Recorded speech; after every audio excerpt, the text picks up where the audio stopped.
മഴ കനത്തിരിക്കുവാണല്ലേ? ആ, മുറ്റം വരെ വെള്ളം കയറിയിട്ടുണ്ട്. പേടിക്കണ്ട, നമ്മുടെ നാടല്ലേ, എല്ലാരും ഉണ്ടല്ലോ.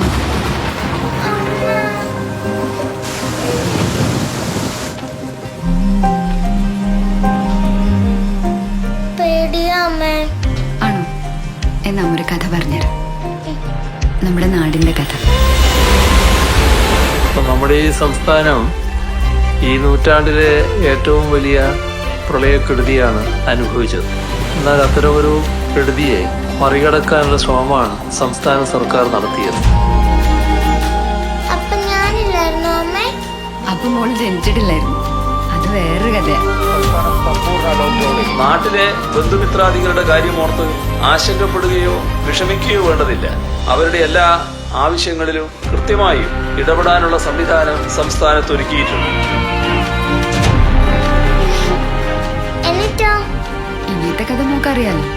അപ്പൂപ്പന്റെയും അമ്മൂമ്മേന്റെയും